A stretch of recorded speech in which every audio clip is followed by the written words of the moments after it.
Hello everybody, welcome back. I'm the Stretch Professor, and today we're going to be looking at the top 5 champions for each role for patch 8.7. So if you want to find this Google Doc, you can look in the description, it'll be there, and then I also will have timestamps if you want to jump around to your favorite parts. Without further ado, let's go ahead and get in here. I do actually have a tier list, a really in-depth tier list for the support, so if you want to know more about how I rank the overall top 25 supports for the patch, be sure to check that out. I'll also talk about how the metagame shifting a little bit for supports. Then I have an in-depth patch notes review as well that I just released, both of these over the last couple of days. So be sure to check that out if you want to know what I think about all the different changes, how that's going to affect the metagame. Both of those are available on the channel as well. And I do that for every patch. Okay, so how has the metagame shifted? I'm going to hit just the highlights here from the patch notes. I'm not going to do the big thing, but the stuff that's actually changing the meta up. There's a couple of big changes. Number one is the change to Locket. Has shifted things up a little bit. That's significant because now, like, team fight AoE damage is going to be a lot stronger because people are going to be buying Locket a lot less. Because now it's pretty much a trash tier item. They lowered the shield by 30%. They lowered the shield on it by 30%. They increased the CD by 30%. They decreased the scaling by 16%. And if there are multiple instances of Locket, then now they are only 25% effective. So if you accidentally, get Locket on your jungler and your support, that's going to be really rough in team fights. So that means that area of effect stuff is going to be a little bit better. So like your Xayahs, your Brands, like your Fiddlesticks, your Kennen, things like that. I mean, that doesn't mean they're necessarily going to be the best champion right away. But that certainly means that they are a lot more viable. This does help assassins in general. Because, Locket Shield would help prevent all-ins from champions like Zed, like Talon, things like that. But that's not going to matter as much. It will a little bit in team fights, but usually those champions are trying to get isolation kills anyways, and the Locket is often not enough to save somebody in isolation from an all-in from one of those champions. But it does help team fight champions a little bit more. Something that does help the assassins a lot more is the nerf to Ninja Tabi. So now it has 10 less armor and 2% auto block. So that's going to give you a little bit back in terms of like being able to block damage from things like AD carries. But this 2% auto block is not going to do very much against things like Zed, Talon, even Kha'Zix, like some of these other champions whose most of their damage is not in their auto attacks. I'm pretty sure Kha'Zix, his Q is not considered an auto reset. I could be wrong about that, but I think it's its own thing. Just like super close range. Yeah, you just slash increased against yeah. So that's not an auto attack. So it's not going to be blocked by that 2%. So that's a huge nerf to assassins, particularly AD assassins. So that's a big deal as well. And then the nerf to the resolve tree overall is going to be great for assassins. The champion's going to have a lot less HP early on in the game. And I think those are kind of the big ticket things that changed on this patch. And people were they did nerf Rageblade a little bit, but it's still going to be a strong item. And some individual champions got nerfed, like Shaco got nerfed, Swain got nerfed. But that's sort of the bigger overall meta shifts. Is team fighting is going to be even better without Locket, AoE teamfight damage, and AD assassins are going to be a little bit better. Now that's not going to move the top champions that much. That I brought Xayah back into the fold because of that. I think that she's a lot better. She's the biggest beneficiary of the Locket changes because she does massive area of effect damage. And usually she's squaring off in the early game against people who are most likely to build the Locket and to get the components for Locket. So that's going to be like the tank supports, like the Brahms, the Toms, the Alistars, the Terrix, things like that. And so she's on the front line against Locket builders a lot. And so I think she's going to be one of the biggest beneficiaries of that. I don't think it shook up the metagame otherwise. Like, I didn't put a lot of other AoE users. Karthus is someone. Well, we'll just talk about him as we get there. But let's start with the top lane first, then we'll work our way down. Now, something that has changed that people are figuring out more and more is Conquer is very strong. There aren't really any tanks left that are viable in the top lane. You'll occasionally see like a Cho'Gath or an Ornn or a Shin top lane. You are seeing more Singed in the top lane, and they do have Singed is an interesting case. They do have him on low analytics, so I've been using a lot more lately. Champion.gg, their data is just really kind of goofed up. Honestly, like, they just have a really hard time tracking some of these troll picks. So if you look at like distinguishing troll picks from honest picks. So if you look at like the support role in general, you know, like win percentage, they have like Rek'Sai, Xin Zhao, Pantheon as like the top supports. I'm not really sure how, and LeBlanc, I'm not really sure how this is happening, but I think it's because these champions like rotate bottom a lot. But that's just not really accurate data at all for ranking. And so that's why I switched over to low analytics. And they have a lot more sort of cool statistics when you click on a champion here. They have kind of this tier rating, which is where I'm not exactly sure their methodology. I'll have to look at it, but I think it takes into account things like how often it's picked, how often it's banned, you know, KDA, all that kind of stuff in their tier rankings. Then you can get it just by win percentage if you want. But they talk about like good counter picks. You can choose kind of the different rank levels that you want. It'll tell you how many games are played for the data. And then it's just pretty easy to navigate. You can see, you know, win rate, pick rate, ban rate. Then it gives you all kinds of information about runes, counters, like what one-trick champions are doing, different graphs. So it's got a lot of great data there. So that's what I've kind of switched over to using. But Conquer has pretty much run most of the tanks out of the top lane. Now they're going to still put like Sion up here. I really don't think Sion's that great right now. From my experience, he just seems to get mowed down. Like, he can push and he can do some meaningful stuff early on. He has some decent harassment, but I think he just gets carved up by fighters who run Conquer. Now, Singed is an odd duck, like I just talked about. It's totally possible Singed deserves to be in the top 5, but, you know, in my experience, Singed can very often just feed, and that's what I see him do a lot, is just feed. He just dies a lot. Yeah, he can split push, and he can be kind of annoying later on in the game, but I just feel like he just doesn't have as much raw carry power as some of these other champions that I'm going to talk about up there. So yes, he's okay. He does have a pretty good win rate. He has been holding steady. He doesn't use Conquer specifically, but he is pretty decent against fighters who aren't going to have a lot of magic resist and who can't run him down to deal with him.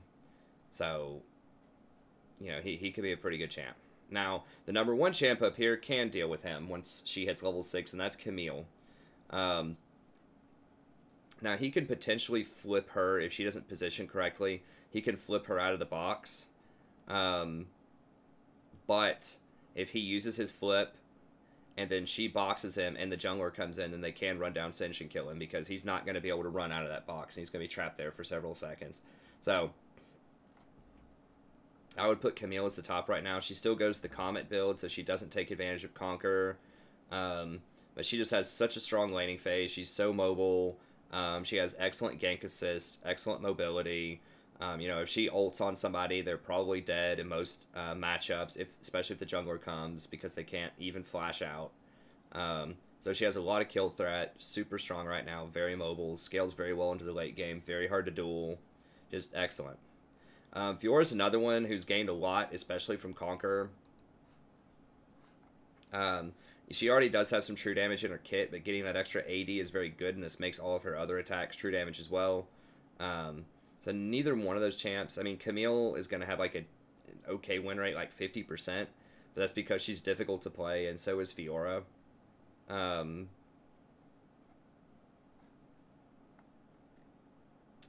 I miss her? Okay, there she is. So Fiora even has a 49% win rate, but I still maintain that she is one of the strongest overall. She's extremely good at split pushing. She's excellent at 1v1. She's an excellent flanker.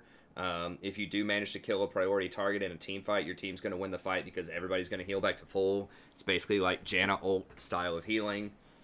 So if you do manage to kill a priority target, then she can make a big impact in team fights. Good flanker, good mobility, excellent dueling inside lanes. It's very, very difficult to deal with. They don't even have... Now, on this site, they don't have Conquer yet. I don't think, as a rune, so that's, you know, that's kind of... It's not amazing, but it's okay, I guess. But, anyways, Conquer, super strong on her, great duelist. That's why I have her up here. So, Camille and Fiora, I think, are two of the best split pushers out there. Tryndamere is pretty good. I got asked about Tryndamere on the stream, and Tryndamere is good with Conquer. But the problem is, he's very one-dimensional. He's much more susceptible to crowd control. And I think he has a rougher laning phase, especially than Camille. Camille actually has a pretty good laning phase. It's just a lot easier to deal with the Tryndamere, I think, than it is with some of these other ones. I mean, if you just get anyone on him who has any kind of crowd control, they can just kite him a lot of times, unless he has his flash up and he can flash on people. So, Tryndamere is good, but he just doesn't have the same level of, like, outplay potential as Camille and Fiora do. Now, another person, and, you know, Nasus might even be the very top person for solo queue. He's very simple to play. This is really good if you practice these champions a lot. But Nasus is really good even if you're auto-filled top lane. He's still naturally super tanky, has lifesteal. He's very forgiving during the laning phase. You can just farm it out. He has excellent gank assist. If he puts that wither on somebody, it's almost impossible to get away. Even if you flash, it's a 5-second, you know, just insanely strong slow. So if he gets that wither, usually people die on ganks. He's extremely difficult to kill when his ult is up because he has a 1-second cooldown on his Q most of the time. And even if he's been feeding all game, that Q does a lot of damage. So he's great, and he has pretty good objective control because he does percentage health damage. So if he ults and just spams Q, he can take Barons really quickly. He has pretty good teamfight presence. You know, he can wither the AD carry, and a lot of people are playing these very attack speed heavy AD carries. People who are getting, you know, like Ginsu's, Nashors, which is kind of all the rage now, and just a bunch of attack speed stuff that wither, like, completely shuts that down. And then he just has massive lifesteal, like I said, in that area of effect, maximum HP damage. He's almost impossible to duel. If he gets fed, he can usually 2v1, sometimes even 3v1 if people don't have enough crowd control to deal with him. So he's just a huge, huge powerhouse pick. And, you know, if you really want a lot of free low, especially at gold and lower, maybe even platinum and lower, Nasus is an excellent pick. Swain's still going to be a powerhouse top lane. He did receive several nerfs, but I still think he's amazing.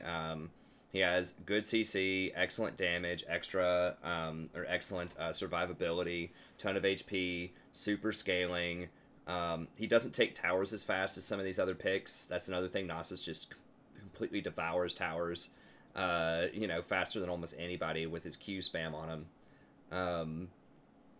But he does offer an AP option at the top lane too with Swain, so that means that if you have an AD middle, which are going to be a lot more popular on this patch, because of the nerf to Ninja Tabi, you're going to see a lot more Zeds, Talons, you know, that type of stuff middle. Same thing in the jungle. You're going to see a lot more AD champions in the jungle. You're going to see a lot of, like, Kha'Zix's. You'll still see Lee Sin's for some reason. So you'll be seeing a lot more AD everywhere. So having that AP top lane option is pretty good. So yeah, still a beast, still really good, even after the nerfs. So he's definitely worth considering. And then Jax is the final one that I put up here. He's more popular in the jungle, for sure. But I think especially with Conquer, he can get away with top lane, especially if you're against something like a tank. And just scale super hard. He's also an excellent split pusher. If he gets enough items, he can definitely hang with, like, Fiora and Camille. And he's a champion who ends up getting pretty tanky without buying many tank items at all, and he just does an insane amount of damage. And a lot of his damage is magical damage too, because his W does magic damage, and I think his third hit on his ult also does magic damage. So he has pretty good mixed damage, so people can't just stack armor against him. So he's great. So you have been seeing him in the jungle lately because historically his laning phase is pretty rough. And, you know, if he's in the jungle, then he doesn't have a laning phase most of the time. So that's how you get around some of that. So yeah, his W is magic damage, and then his third hit with his Grandmaster's Might is also magic damage. So he does pretty respectable mixed damage, which is nice. So yeah, those are the main ones. Other ones that there are several other champs that could be good. I think Kled is starting to get pretty good. I'm seeing a lot more attention on him. He's excellent with Conquer. He crushes right through people. So Kled may deserve to be top 5. You don't see him all the time. He's not a super popular pick, but very, very strong right now. Like I said, Tryndamere is pretty respectable. I like Camille and Fiora a little bit more, but Trend's all right. Darius is really good with the changes. He can get kited and killed later, but he's still decent. Alawi's pretty good. I knocked her off the list a little bit because of the Klepto nerfs, and you know, Conquer doesn't appear to be as good on her as it is on other champions, but she's still pretty good. She gets better as the elo goes lower, because people will just sit there in her tentacles. Who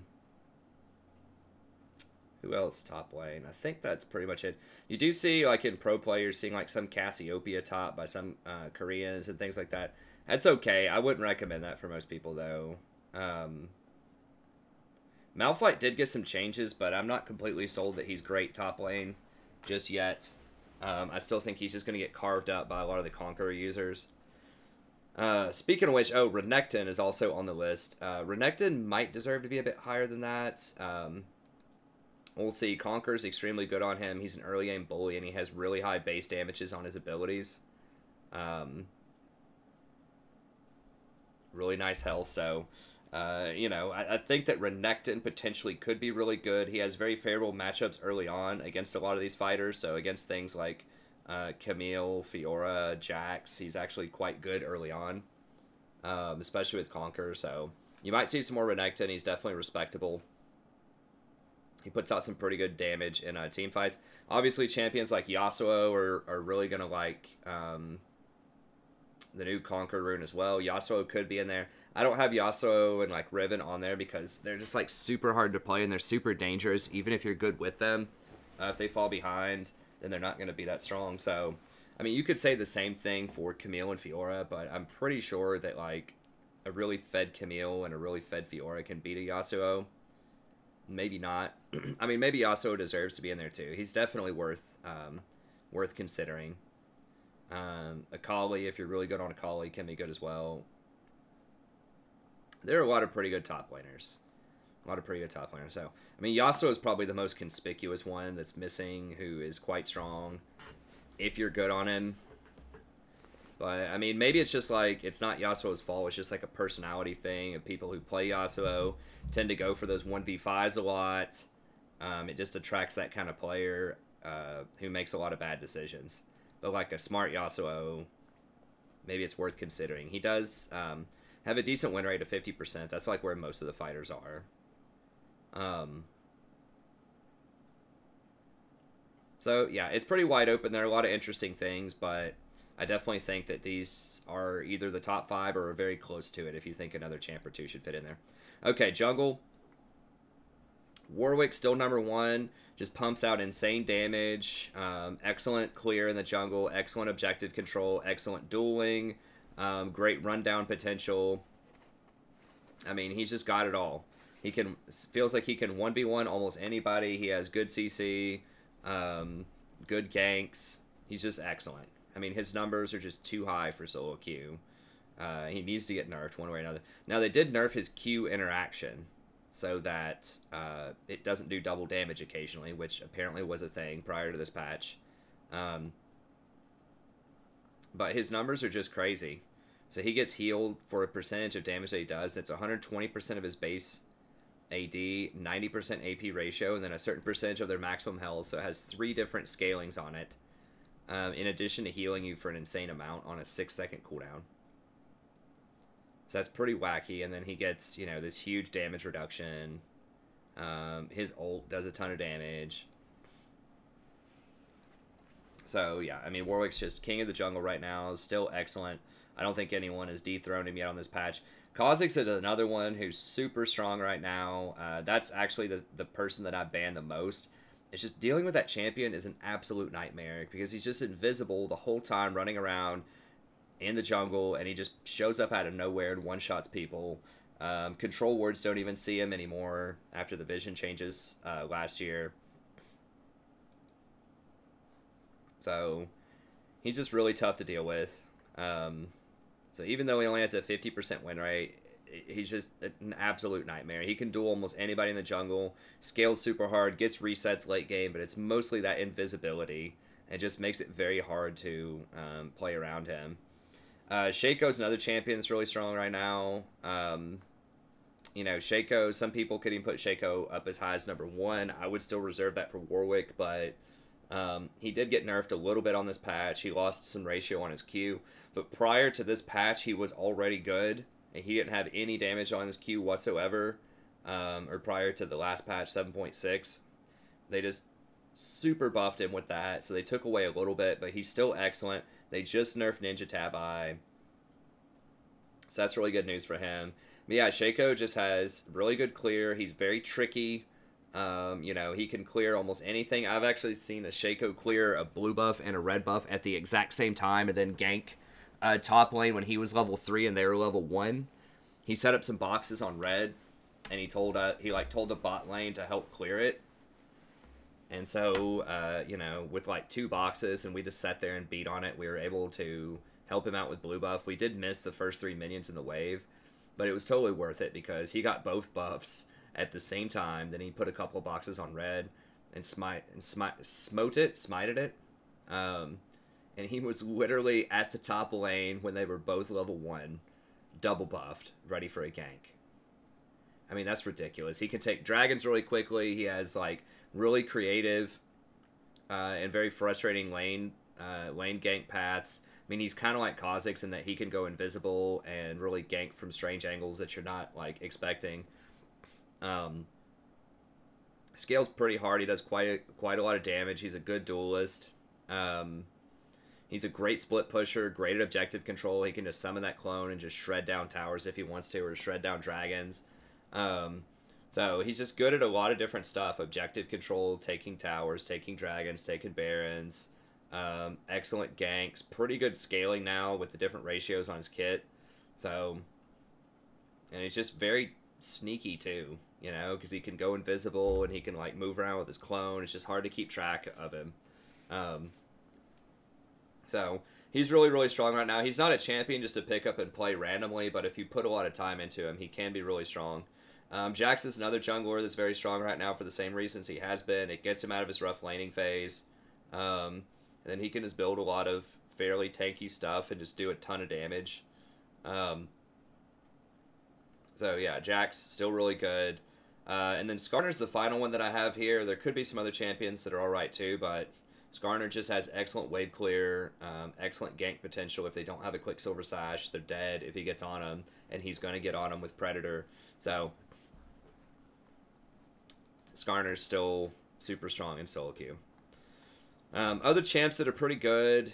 Olaf in professional play is good. He's okay in solo queue. He does have great great wave clear. He does get around crowd control. And he can be good. I just feel like he's not as good as some of those other picks on there, but he's still respectable. Zac is really good if you're good on Zac. His engages are very sneaky, very tricky. He does offer an AP threat from the jungle. You know, he is pretty tanky. He's excellent in team fights. So Zac is someone who's definitely respectable in the jungle. Trundle's become hot in professional play, but I think a lot of that is as a counter specifically to Zac and specifically to Sejuani and Olaf, and I just don't think we're going to be seeing as many of those in solo queue. Sejuani's still okay in the jungle, but she's definitely fallen off a bit.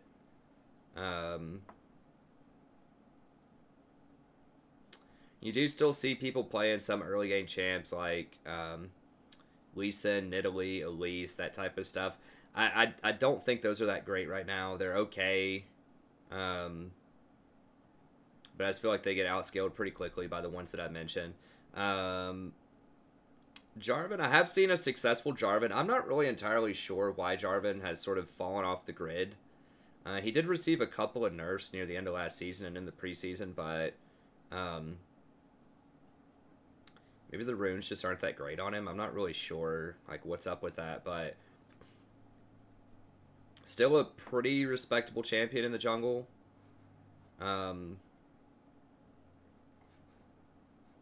So yeah, I think those are, you know, most of the picks. Oh, Eve is another one. I have seen some pretty good Eves lately. Obviously, the removal of Locket basically makes Eve a lot better. You know, once she turns 6, she's invisible, run around, catch people off guard, especially if they're not using control words properly. Yeah, I'd say she's still pretty solid. If she doesn't get ahead, she can feel really bad, but if she does and she can pick people off, it's great. Ekko's another one, actually, surprisingly, who's pretty good in the jungle. They made some changes to how he functions in the jungle. I guess a few patches ago, I think they made his Q do more damage to jungle camps. And you're not really going to see him usually that high ranked. They even have him on here. Or am I just missing him? No, they don't even have him listed, but I've seen him in the jungle a few times, and I think that Ekko jungle can actually be pretty legit. Am I just blind? Do I just not see him, or do they just not put him in there? There he is. I'm just blind. So it doesn't have him ranked super highly, but I have seen Twitch jungle is very cheesy. He goes red first. If he gets a kill after he gets red, he can be very strong. If he doesn't, then he can get murdered by anyone who invades him. Yeah, Ekko, keep an eye on Ekko. I think Ekko is actually pretty legit. They just nerfed Locket. I'm not sure about his complete clear in the jungle. Master Yi is another one. I forgot about Master Yi. That guy is really, really strong right now. If you get ahead, if you know what you're doing, Master Yi can definitely, you know, he is like the premier 1v9 champion. So Master Yi definitely deserves some respect, particularly at lower elos. He's very, very strong, especially if the enemy team doesn't have CC. Who else is on here? I'm not a believer in Nunu at all. I've heard people say, I think Philol put him as like his top jungler or something. Maybe it wasn't Philol. It could have been maybe RVZ Stealth. I don't know. I'm not a believer in Nunu. He does have buffs. He can counter jungle, but he just does not really do that much. Like, he does very modest damage compared to some of these other junglers that I'm talking about. He has very limited crowd control. All he can do is throw a snowball. He can ult, but that can get interrupted by anything. He is good at stealing objectives, so that's good. But he just doesn't do enough. He just doesn't bring enough to the table, and he can just get soloed and run out of his jungle by, you know, almost anybody. So I'm not a big believer in Nunu, even though he does have one of the highest win rates for junglers right now. Every time I see him, I'm just, oh my God, just like rolling my eyes. It just feels like he just doesn't do anything.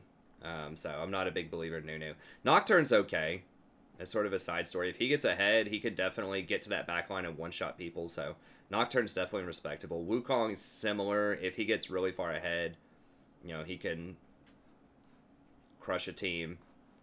So those are okay. I think these are just the most reliable picks right now. But there are definitely some other champs that are pretty good. All right, mid lane. I would still probably put Fizz at the top of the roost here. He's extremely strong right now. If you haven't played against like a half-decent Fizz, for some reason people just cannot punish this guy in lane phase. Usually Fizz couldn't escape the lane phase without being down 40 CS. He's always been a good assassin, but he just lost in the lane too much. Now it just feels like he doesn't get punished enough. He really doesn't lose in lane that much. And I'm not sure if people are just scared of him because he can kill him earlier. I don't know. But I see him winning all kinds of matchups that he shouldn't win. And he's just so frustrating to deal with because not only does he one-shot you, but he can get away after doing it. You know?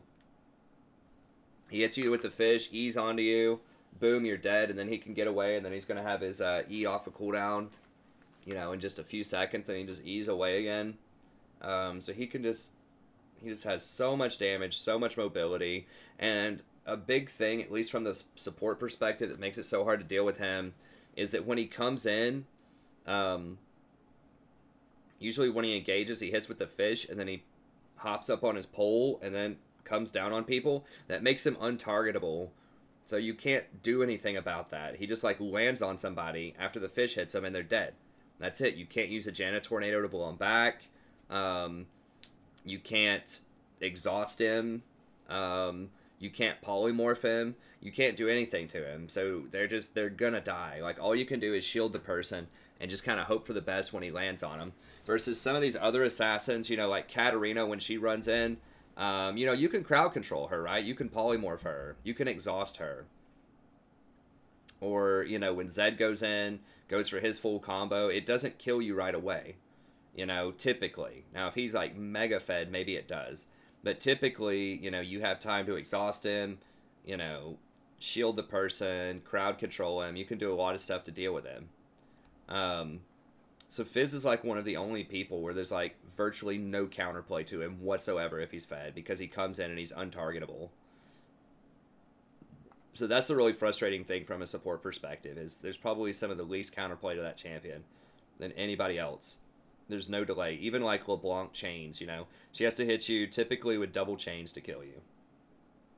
So it gives you time to exhaust her, shield the person, blow her back with the Janna Tornado. Like, there's more counterplay to her. So yeah, I mean, Talon might be kind of a similar case where, you know, if he pops over a wall and pops his ult immediately and then one-shot somebody off of just his ult, there's that.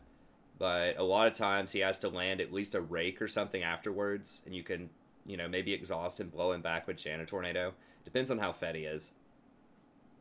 But yeah, that's why Fizz is at the top. He's also AP damage, which is really helpful. If you're going to have an AD top laner, which is very common right now, and an AD jungler, he's an AP threat. So that's why Fizz is the top, is I feel like there's the least amount of counterplay to him, and there's this super high probability that he's going to snowball and cause some massive problems in the game, and he's just very, very difficult to deal with.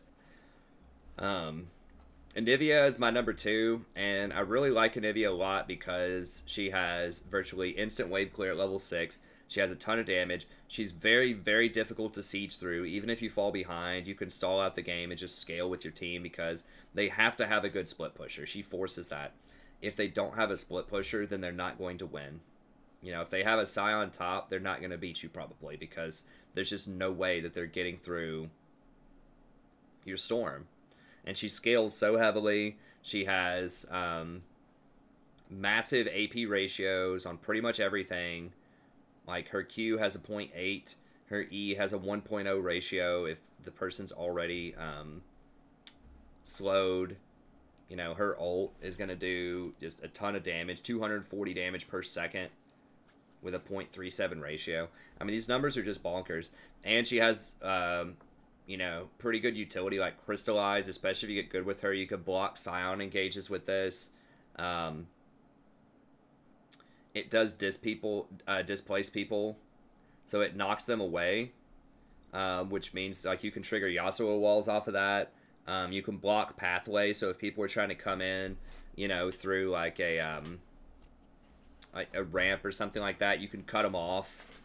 With Crystallize. So there are a lot of like really cool tricky uses with this, and you're gonna win team fights, especially now that people aren't gonna have Locket in team fights most of the time. You're just absolutely gonna tear people up. So she's just a nightmare to deal with. It's almost impossible to team fight against her. It's impossible to siege against her, and it's very, very difficult if she's sieging against you because you can't engage onto her very easily, and she has such a great zone of control.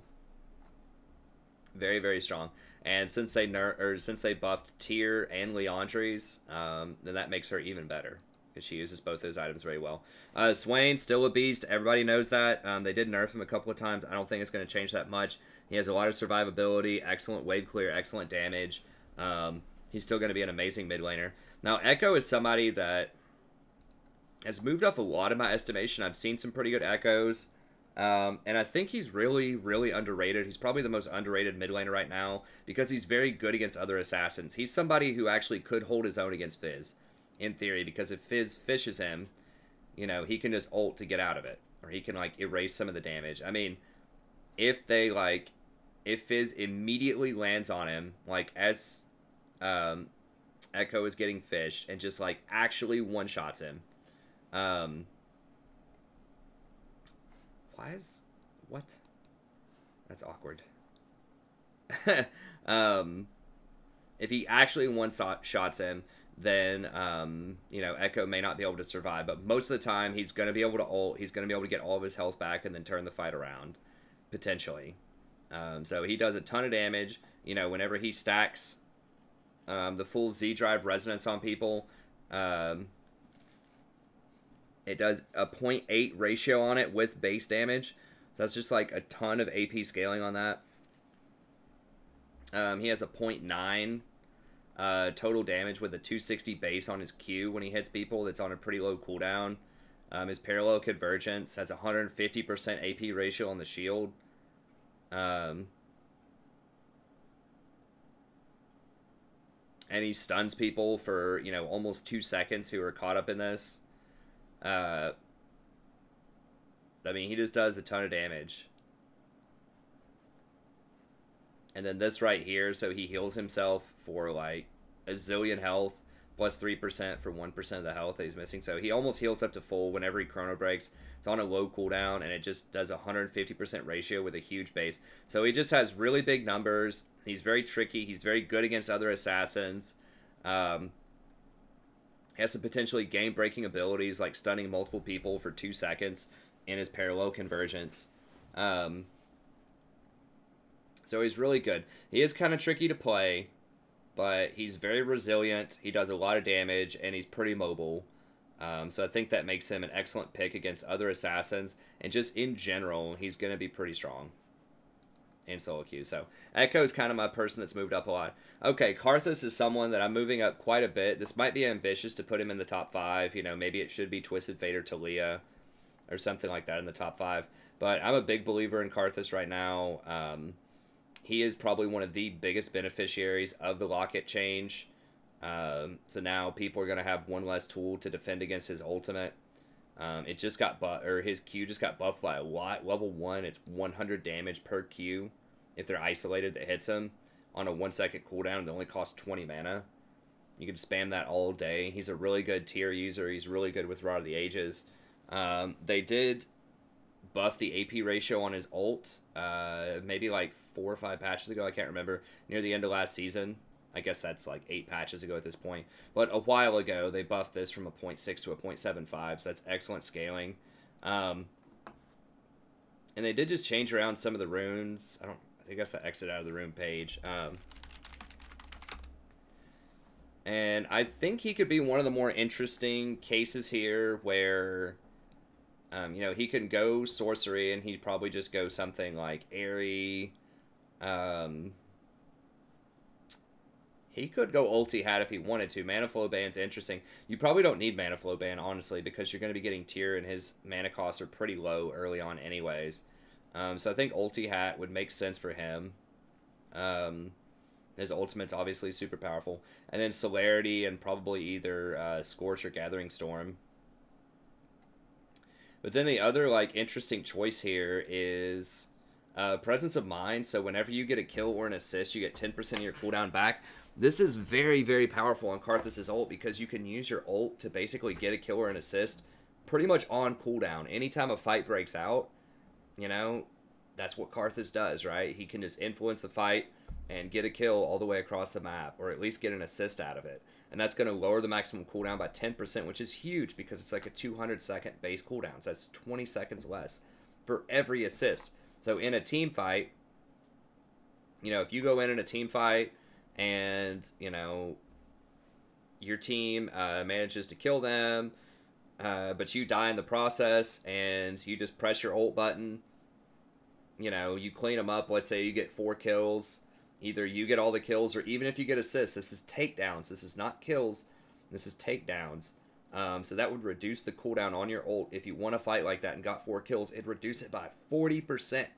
40%! Which is massive. Now, getting the mana back is just kind of a little bonus. You don't need it that much. But that is huge. That's really, really big game with Karthus, I think. Because your ult is such a high-impact commodity that you really want to use very often in a game. And it's also going to get you kills and assists a lot in most games. And you can combine that with coup de grace so that when people are low, you're dealing an extra 7% damage, which is great because that's when Karthus wants to ult a lot of times. So most of the time when he ults people that he's trying to kill, they're going to be under 40%.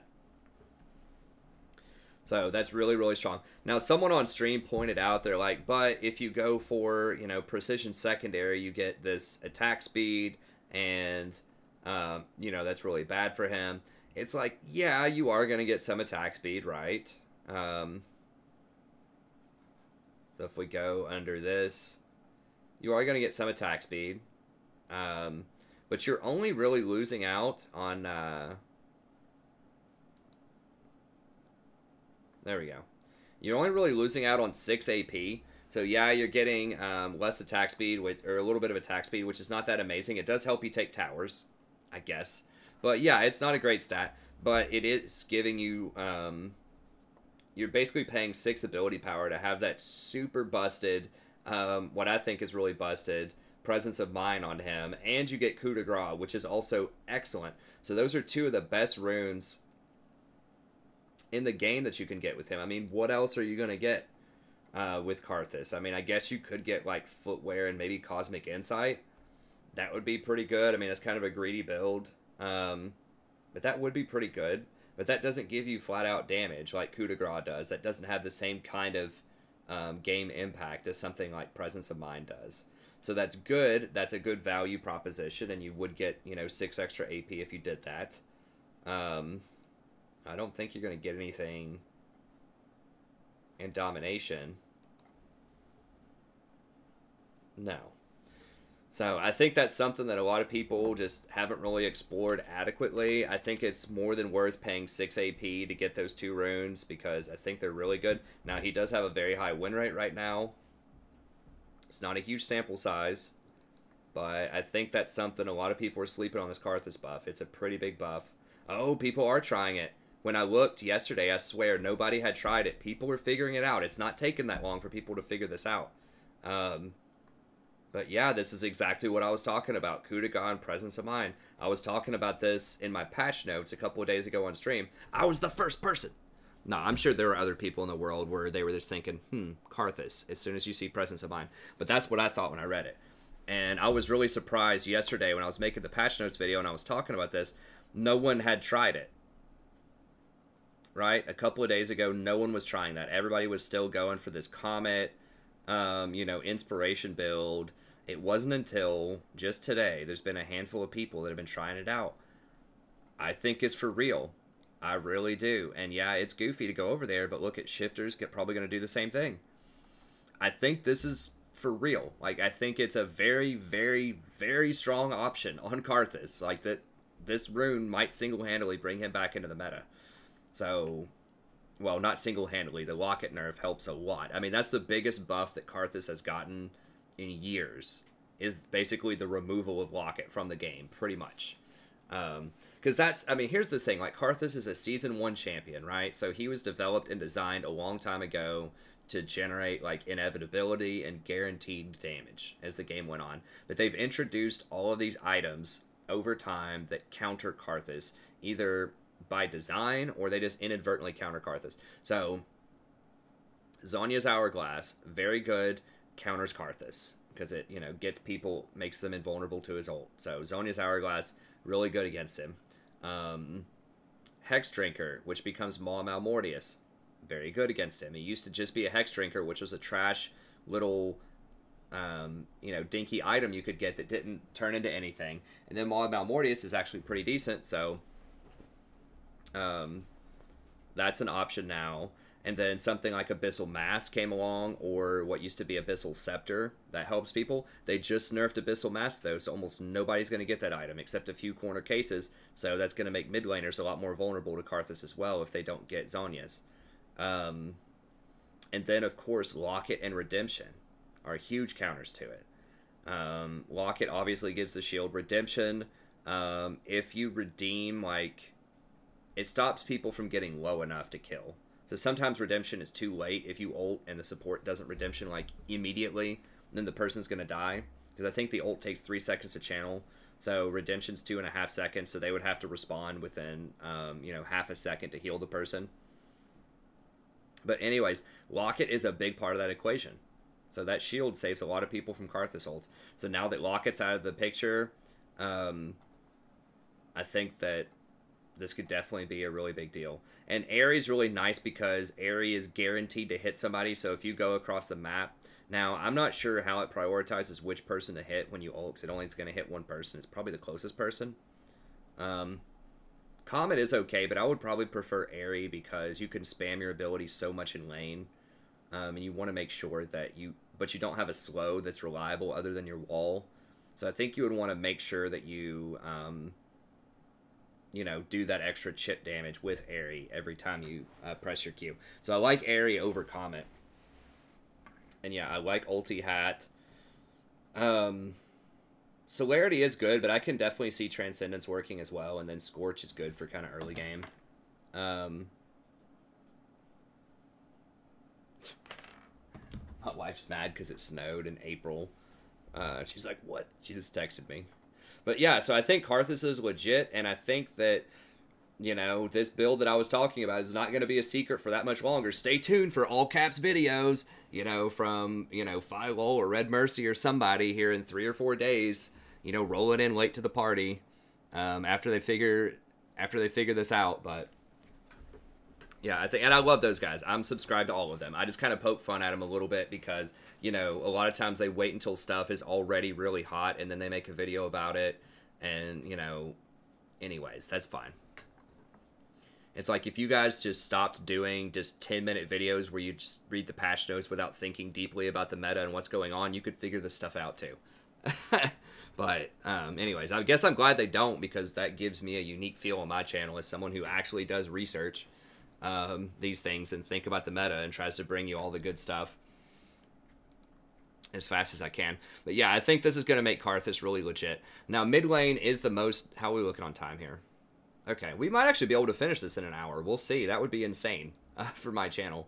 But mid lane is probably the most diverse role, so there's a lot of stuff that's good in mid lane. There's a lot of stuff that's really competitive and pretty good. But I think these are probably the ones to think about.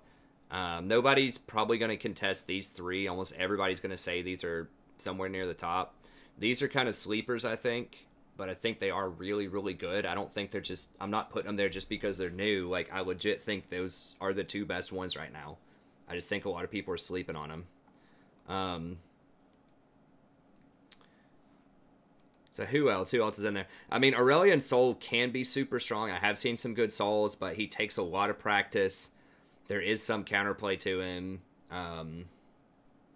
You never see the guy. I mean, he's okay. He's okay. Like, he can be good. He has a high win rate, but he has a very, very low pick rate. He only has a 1.5%. He can roam. He can make plays. I guess two of the most conspicuous missing champions are probably Twisted Fate and Talia. Those are the two champions that are recommended as one-tricks in my one-trick video. And I still think that's true. I think right now in this meta, they might be slightly lower. I think overall, those champions are always going to be good in solo queue, though, because they have such great macro control, because they can teleport, you know, basically to top lane or bottom lane, and they have really good wave clear. So I still think those are very good. Probably Talia a little bit more than Twisted Fate. Talia is amazing. She does take a little bit of practice, but I think that Talia and Twisted Fate are definitely worth considering as well. Talon can be really good. I have seen really good Talons. I'm not a huge believer in him. He can win. He can be strong. The Ninja Tab I nerf definitely helps him. He's okay. He's okay. I feel like he just doesn't have as many like tricks up his sleeve as some of the other assassins, like Fizz or maybe even Zed. But he is pretty good.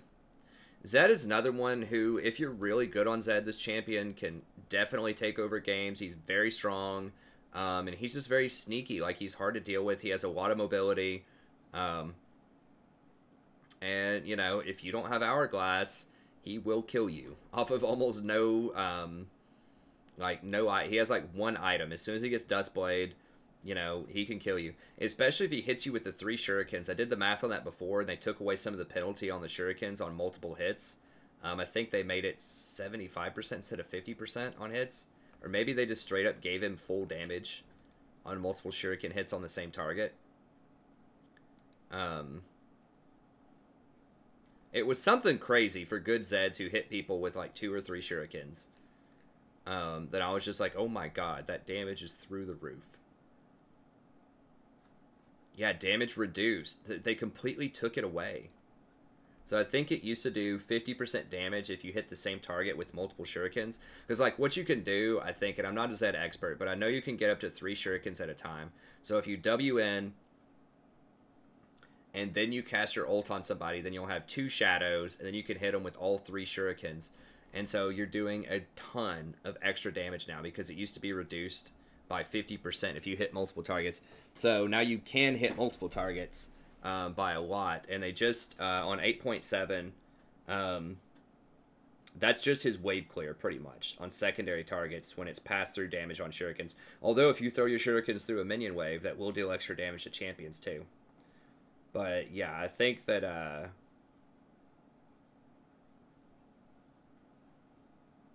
yeah, they reduced the cooldown on his ult also. They increased his percentage damage as well at later ranks. So yeah, I think Zed's extremely good right now. So, I mean, it's totally possible Zed should be in the top 10. I just feel like, once again, there's more counterplay to Zed than some of these champions here. So yeah, he's good. Ahri's a pretty good, safe option. She's very mobile. She can all in and kill people. It's her damage. She requires a few more items. She just doesn't have as much eye-popping damage. Katarina's another one who can be very good. You have to be a one-trick with her. She is very susceptible. I think she's relatively weak in lane pre-6, so she can definitely get bullied. And she's really susceptible to crowd control. So, with those types of champions, I would probably, I would play Fizz, honestly, instead of just, like, Zed or Talon or Katarina. Just play Fizz. He's the same thing, but stronger. Pretty much, I think. I mean, Zed's a little different because there are lots of tricks you can do with Zed if you're really good with him. He has lots of mobility and, you know, stuff like that. But, you know, as far as, like, Cat or Talon, I would just play Fizz most of the time. I mean, Cat does have a lot of tricks and a lot of mobility as well. I'm not a huge believer in Zilean mid. I've seen people play him. You know, I've seen even pro teams play him sometime. I don't get it. I mean, he can win. He's good utility, but I feel like mid laners in this meta right now just need to be really big damage. So, you know, you can win with him. He's okay. I'm not a believer. LeBlanc is okay right now. I just feel like she needs a few more items than some of these other champions. Wait until her rework, I would say, if you want to start trying to learn LeBlanc, or her revert, I guess, to what she used to be, because she used to be extremely strong until they changed her. So we'll see how it works out, but she's about to get like 50 changes in 2 patches. Like, almost no joke, it will be like 50 changes. It'll be like double-digit changes to her, so stay tuned for that. Who else? Yasuo, I described Yasuo above top lane. I feel the same way mid lane. He can be very good if you're good with him, but he's inherently very dangerous, and he tends to attract people to one-trick him that take too many risks. So, he's okay. Probably about it. I'm not a believer in Morgana. I don't like low-damage utility champions. I don't like Karma, Morgana, Zilean, all that kind of stuff in mid lane. I want the big damage stuff. Vladimir's okay. I just think that Swain's a better Vlad right now if you want kind of a tanky, sustained mage. Xerath can be super strong if you're really good on him. I think Poke is definitely coming back into the metagame. But he can be flanked and murdered by assassins, so it's alright. Zoe, I would just, if you want to play Xerath, I would play Zoe instead. I feel like Zoe is still really strong if you're good on Zoe. Just, she can spam those bubbles so much, or even just her Q, you know, if she gets enough items, just the Q can kill you. She didn't even need to bubble you at one point, or at some point. So I think that Zoe's just really obnoxious and really powerful when she gets ahead, especially. So I think that if you want kind of the long range, just murder somebody, then I think Zoe's really good. Annie's always pretty good, you know, in solo queue. Who else? Malzahar does a shockingly low amount of damage. I have seen some Malzahs in my game, and he can be good, but I'm always just, even people who itemize him correctly, it just feels like he doesn't do enough damage right now, and he has been nerfed numerous times, so he may just not do enough damage to matter, but he could, in theory, be good. If you're in the LCS or a pro player, Ryze can be good. For everybody else, I wouldn't recommend him. I don't like immobile AoE champs like Brand or Xayah. I'm not a huge fan of Diana. She's okay, but just play Fizz if you want to play the AP assassin. Veigar is actually pretty interesting. Veigar can be pretty good. You know, that cage is big game against people who can't get out of it to escape. So I don't think Veigar is the best in the world, but he's serviceable. He's definitely a respectable mid lane champion. Orianna is good in the LCS, not as great in Platinum and lower. She just doesn't do enough damage unless she's super fed. Same thing with Syndra. She can be really good, but there's a lot of counterplay to her. Azir, same thing as Ryze. If you're extremely good on him, he's good. Otherwise, just don't mess with him. And he has a 44% win rate. Win rate isn't everything, but he's just really hard for a lot of people to play. And I didn't see Cassiopeia on here, but she's the same thing. If you're extremely good on her, she's good. But, oh, she's up here. But otherwise, I wouldn't mess with her. Okay, let's move on a little bit here to AD carry. Won't quite get it in an hour, probably, but we'll get close. Okay, I'm going to say Jhin is the best AD carry right now, and, you know, the data is not entirely going to back that up. Like, it's going to say he's only 50%, but 49%, whatever. This champion is disgusting right now. Like, Jhin is so strong, and people were not, like, last patch, they're like, why do you have him rank 5 or whatever? Have you played against Jhin lately? This champion is stupid. Like, he does so much damage. He's one of the only AD carries right now where he is a legitimate threat to kill you at like level 2 with his support. He can kill you. He'll take off like 75% of your HP. He just does a bonkers amount of damage early on, and he's so good when he's paired with an aggressive support. You know, if your support has a pulse, if they do any kind of harassment or hit anyone with any kind of crowd control in lane, you just kill them if you're Jhin most of the time. He just does a disgusting amount of damage early on. Like this W, chaining this together with somebody else's crowd control, you don't even have to, like, if you just hit them with anything. It used to be you had to hit them with, like, they had to be in a trap or something to be caught out, or they had to be hit with someone else's CC. But now you can trigger this off of your own grenade, and you can trigger this off of your own auto attack too. If he hits you with this deadly flourish, you are in big trouble. It does a ton of damage. And this dancing grenade is so gross. Like, it's really, really cheap. It's only 40 mana to start with.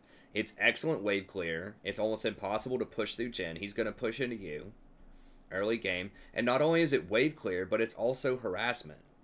So, you know, he's going to do this minimum damage here, which is 40% of his AD plus 45 minimum. So, you know, it harasses for like probably around like 60 or 70 damage. If it doesn't kill anything, if it kills a minion, then all of a sudden, you know, if it kills 3 minions and then bounces onto somebody, it's going to deal, you know, somewhere close to like 190 damage at level 1. What? Like, yeah, that doesn't happen a lot, but nevertheless, he just throws this in there into the minion wave. It helps push the wave and does harassment damage and occasionally nukes somebody for 40 mana. And here's the thing, you can go like Doran's Ring, start with Jhin, and that seems pretty troll, but it's actually really good because he gets so much mana back from killing the minions with his grenade that he just almost has infinite mana in lane. He can just do this over and over and over again and just clear the wave and just harass you. It's like a Fiddlesticks Crow on steroids. And then, you know, he can do this Deadly Flourish, combo together. So if Leona engages on you, he Deadly Flourishes. If Thresh hooks you, Flourish. Morgana binds you, Nami bubbles you. I mean, just anything. Janna slows you with her W, he's going to hit you with the Deadly Flourish. Then he gets to walk up, you know, auto attack you, grenade you, and then potentially hit you with his crit shot, and that's going to be lights out. He does so much damage early game. This captive audience also helps him wave clear if he needs to, and he can chain this together. How long does it take to arm?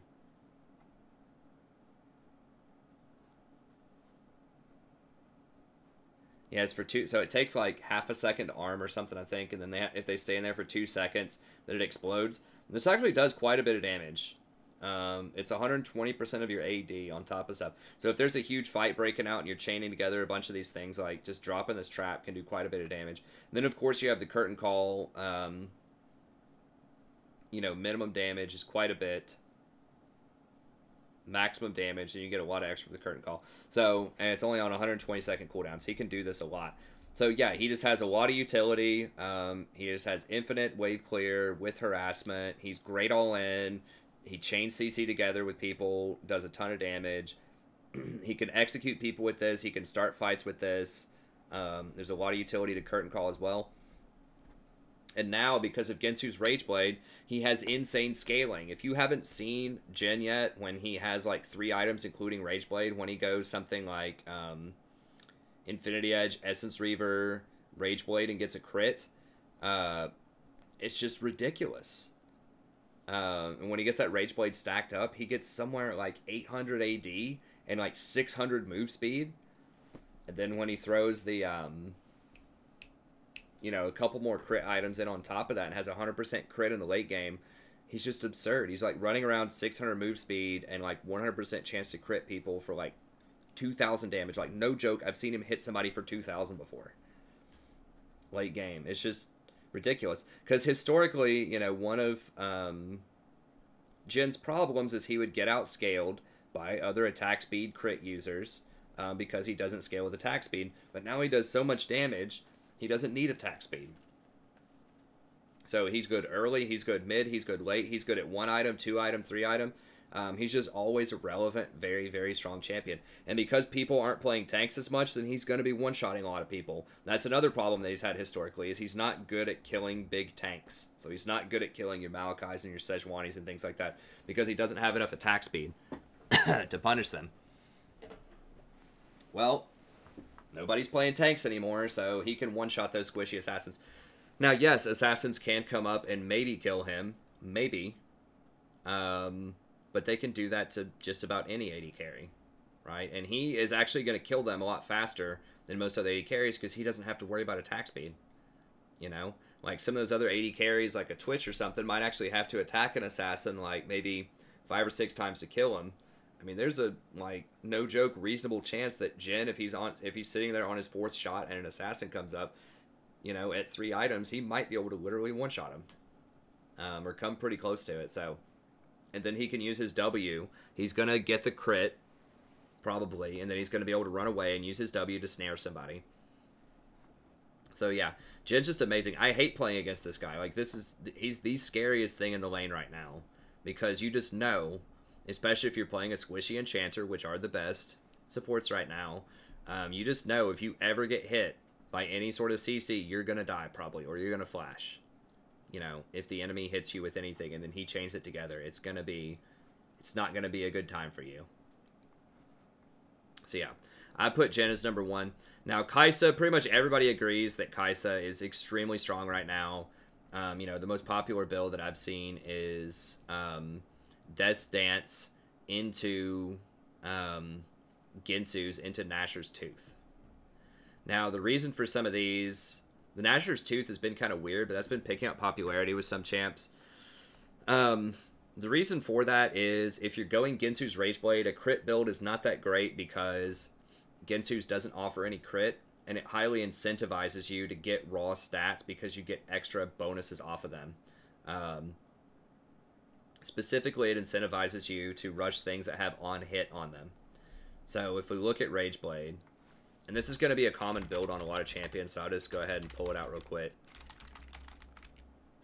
Most of the top champions are going to go for a build like this, except for Jhin. I mean, Jhin does get Rage Blade as well, but he doesn't do the on-hit thing because he doesn't have attack speed. He doesn't get his attack speed modified, I should say. But yeah, so you end up getting, you know, up to 24% bonus AD, 24% bonus AP. So you want AP and AD as much as possible. They did change this, or they clarified that it's only ever 48% attack speed. It's not 48% of your total attack speed modified. Like I said in the patch notes for last video, that was a bug in the patch notes. So it was accurate according to what the patch notes said, but it was not correct. So it's only 48% max attack speed, but it is 24% bonus AD, 24% AP, and then it has double on hit. So 5 base and then 10% here. So this, since this on hit can't crit, and because crit has no interaction with Ginsu's Rage, then you're highly incentivized to do other on-hit builds because you're going to get the double on-hit here, and most on-hit things, in fact, almost all of them have fast attack speed, so that's going to allow you to land more on-hit here. So where this fits in is you can go something like a Nashor's Tooth rather than a Zeal item, and the big benefit here is you're getting the 50% attack speed, which is good. You're getting another on-hit modifier with a 0.15, so that's really good. So now whenever your Ginsu's Rage procs, you're going to get double procs on the on-hit.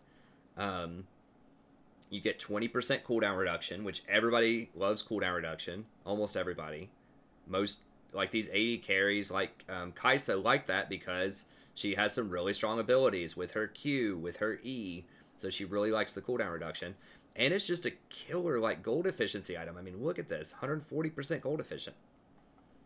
That's crazy. That's really, really good gold efficiency, right? Whereas if we look at something like... I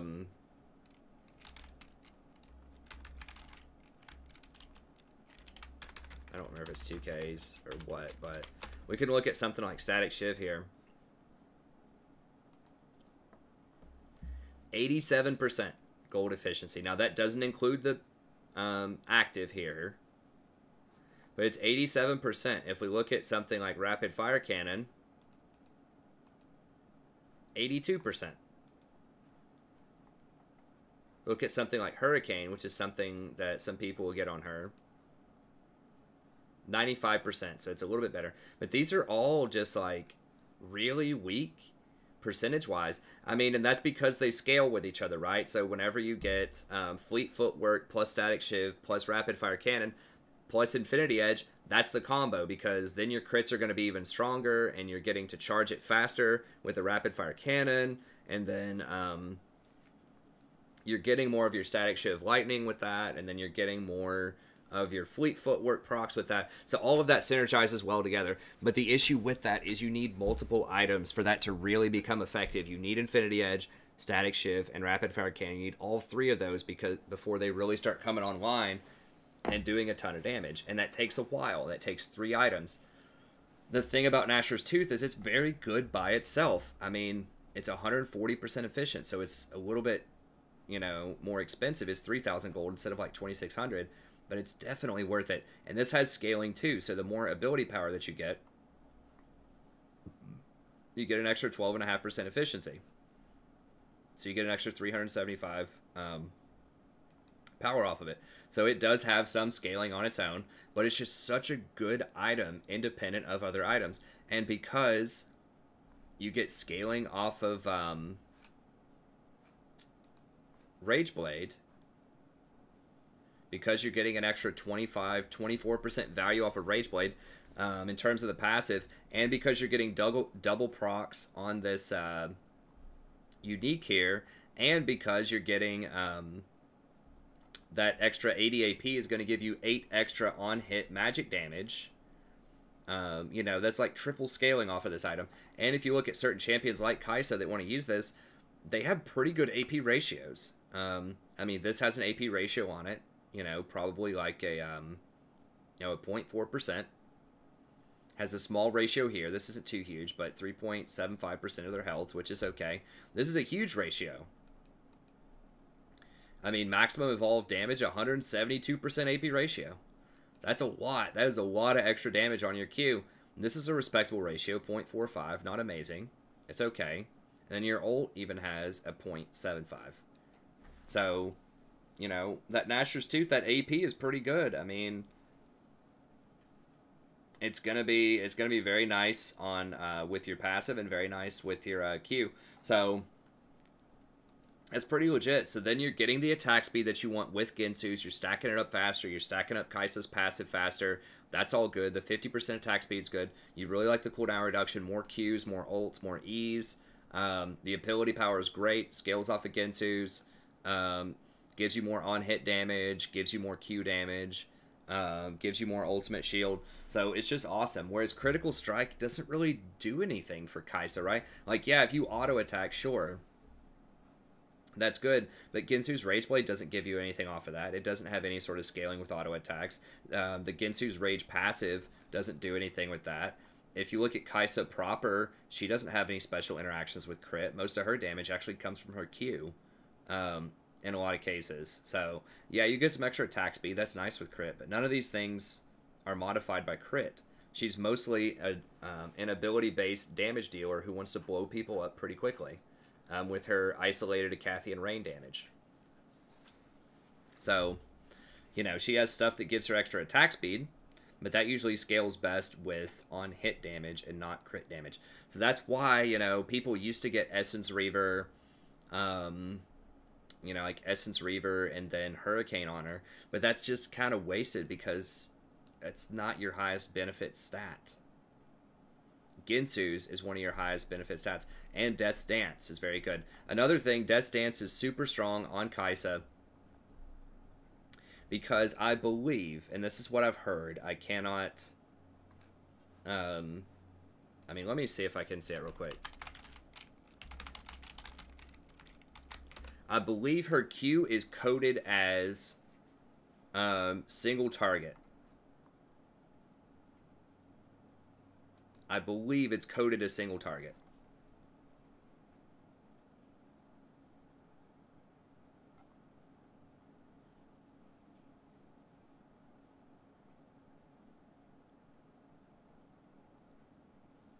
Okay, no one's talking about it here. Does it say?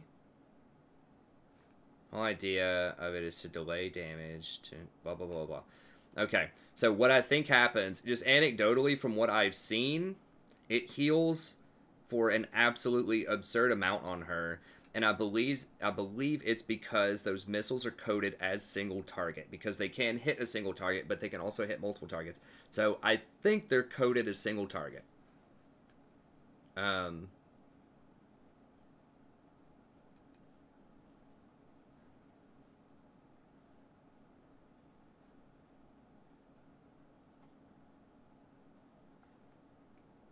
Okay, they don't have a video. Build only Dead Stance and heal 500 HP. So that's what I think is going on. Now, I'm not seeing...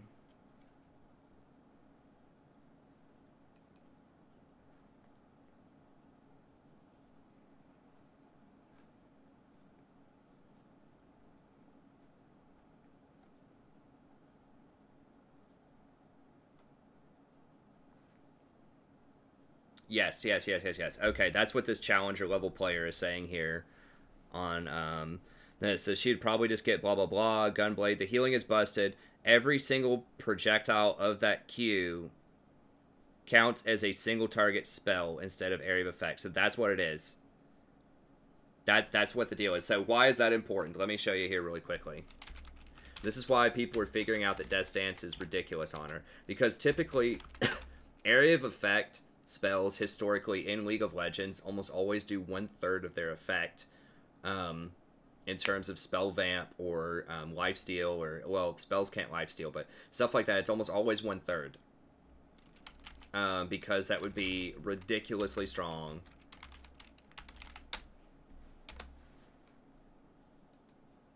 So if you look at Death's Dance, it says instantly heal for 15% of all physical damage dealt. Area of effect physical damage only heals for 5%. So it's 1/3 effectiveness. If you look at Gunblade, it says instantly heal for 15% of all damage dealt. Area of effect only heals for 5%. Will of the Ancients, which used to be another thing that gave spell vamp, also said this, because because of just how strong it is of healing off of minion waves in particular. But Kaisa's Q is coded as such, and I don't know why, but it does single target. So she heals for 15%. So if we look here, where is Kaisa again? So if you look at her Q damage, so physical damage, it fires 12 missiles.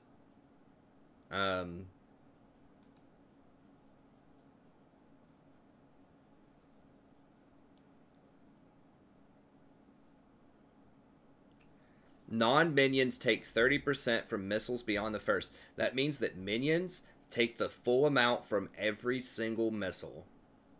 And minions below 35% even take double damage. We won't even count the double damage. But she gets upgraded. She gets 12 missiles, right? Each missile does 110 damage. Plus 40% of your bonus AD, plus 40% of your AP. So let's just say that it's like 40-40 or whatever. Let's just say it's 200 per missile, just to make it easy math. And that's really, really easy to get to that. So let's say that it's just 200 damage, including your bonus AD, your bonus AP. I'll tell you what, let's just say that, let's just call it like 180. Nice number there. Okay, so 180. You get your missiles evolved after just getting Death's Dance. So you're going to get 12 after just getting Death's Dance with your runes and itemization typically. Or certainly Death's Dance, and then you get a pick as you're building towards your Gensu. So very close to completing your first item. So you get 180 per missile times 12. That's 2,160 damage times 0.15. You're healing for 324 off of a minion wave on that Q. On a 6-second cooldown, you're healing for 324 health. What? So that's why she's so crazy. I mean, she basically heals 20% of her HP back on that. And even in a team fight, if you're hitting multiple people with that, it's going to heal for an insane amount. So that's what makes her so crazy, is she just has like ridiculous sustain. This damage, or this item, is really good in general. It gives you 80 attack damage, which is a lot. 10% CDR, which she loves. See, Nashor's Tooth, which we talked about earlier. And it stops her from getting assassinated. It's really hard, because that basically is going to block 30% of the damage. And when you have a Janna with you that's shielding you, a Lulu, a Janna heal, a Redemption's about to come in, you know, all of this stuff means delaying that 30% damage is big. And if you just get your Q up one more time and press Q with 12 missiles, you're going to heal back for a ton. So it helps protect you against all ends. It gives you a ludicrous amount of healing. And it has really good damage and cooldown reduction.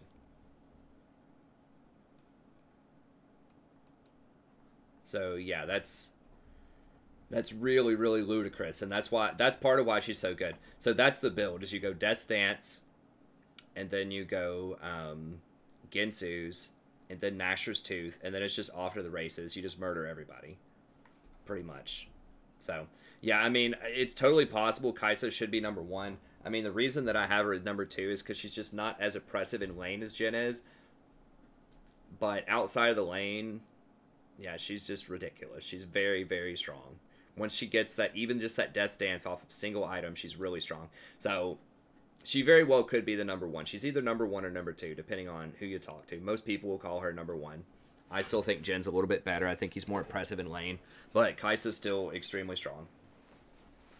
I feel like I talked about that for a while. Yeah, I did. I did. I really wanted to finish it up. But at the same time, I really wanted to explain just why she's really strong right now and what the appropriate build is for her. So yeah, now you know. Okay, Xayah's another one. Xayah's been on everybody's radar for a while. She's still super strong. Not much has changed. You know, she still goes for like Essence Reaver, I think. Essence Reaver, Rapid Fire Cannon, Infinity Edge, or maybe Essence Reaver, Static Shiv, Infinity Edge. And does a ton of damage. Now, she is someone who benefits very heavily from crit because her E explicitly scales off of crit. And so it can't crit itself, but it has a ratio that scales based on crits. You can do up to 50% extra damage on her E. So that's really strong. So she just wants things that give her critical strike and that give her a bunch of AD because her feathers scale off of AD as well. So attack speed's all good, but most of what she wants is just a ton of AD and crit. So that's why you'll see Infinity Edge and Essence Reaver, and then she'll also get the Zeal items, right? So usually I think she'll go, like I said, Essence, 1 Zeal item, Infinity Edge, the other Zeal item, and then some defensive stuff after that. I believe. Let me see here.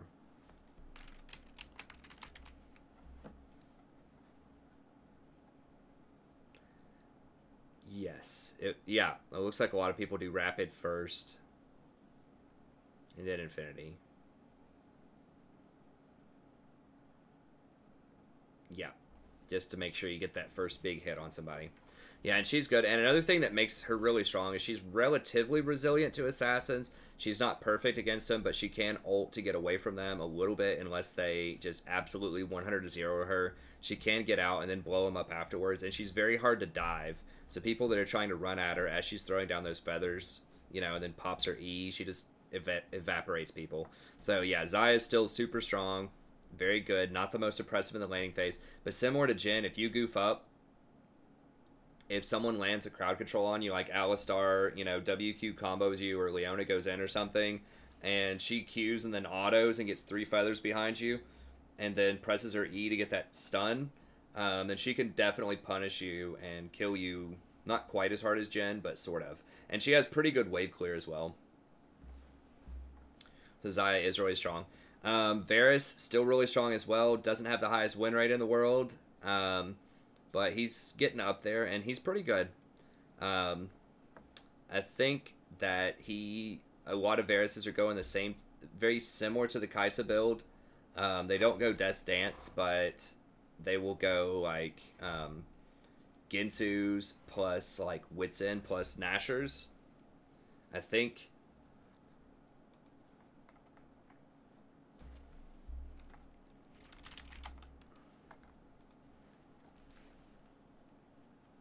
I think Ginsu's Wits End is probably the best combo. More and more people are getting the Nashors. Like, you can get Hurricane. Hurricane is useful because you can hit multiple people and stack Blight on multiple people in fights, but I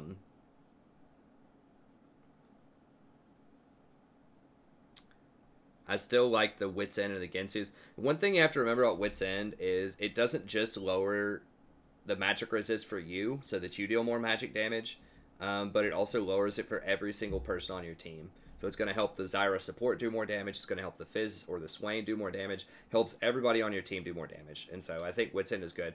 If you're going to go Hurricane, Wits End is really good because then it applies the on-hit damage to everybody. All 3 of those people. So, now his ratios aren't as crazy as Xayah's are. Or as Xayah's are. Or, it's late. I'm going to go to bed soon, but I'm trying to get this content out. Kaisa, his AP ratios aren't as crazy as Kaisa's are.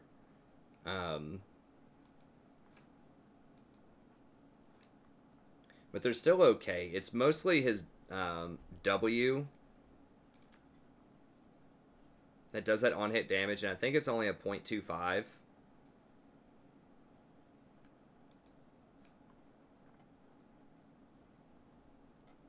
Yeah. It's only a 0.25. He doesn't even have that much extra AP. His ult has AP on it. So it's not as crazy as Kaisa, so I would say that Nashor's is not as good on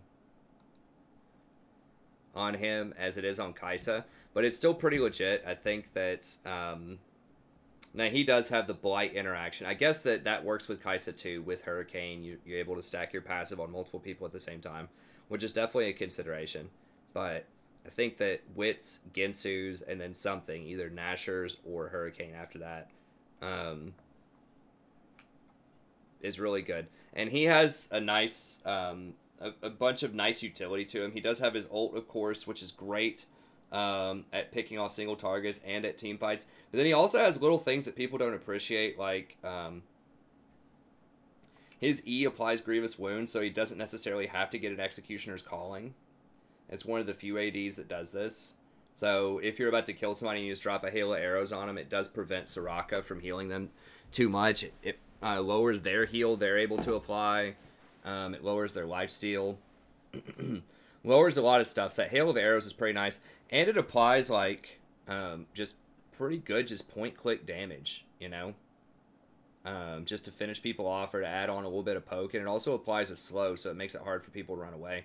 So Hail of Arrows is pretty good. It has pretty good utility. His ult has good utility. He can potentially snipe people if he needs to from a long distance. People don't go for leveling the Q as much anymore. But it's still something you can do to push or to finish people off, so it's decent. So yeah, I think that these are probably the best right now. Now, another person that people will probably wonder why aren't they up here is Caitlyn. I think that if you're a challenger or a professional player, I think that Caitlyn can be pretty good. The problem is a lot of normal people in solo queue won't use her traps correctly, so they won't even put traps down half the time. They won't zone people correctly with those traps. They won't combo together headshots, so when someone steps on a trap, you can auto attack, net backwards, throw a Q while you're netting backwards and get a second headshot in there. They won't abuse auto attacks. So she has 650 auto attack range. So that means you need to be sneaking in auto attacks a lot in between last hitting minions. And just by her very nature, like, you need to siege and you need to stay ahead. She's very good at sieging, but her auto attacks are very slow. She has some of the lowest base auto attack speed in the game, and she doesn't have any steroids in her kit. So you notice all of these champions have some kind of like big additional scaling in their kit. So like Varus has that extra on-hit damage. He gets all that extra attack speed whenever you kill anything. A player, a minion, a tower. I don't guess a tower, but a player or a minion or whatever. He gets all of that extra attack speed, which is nice. Xayah presses her W, gets a ton of extra attack speed. Kaisa gets a lot of attack speed off of her E. Jhin doesn't get attack speed, but he has a lot of scaling off of his passive.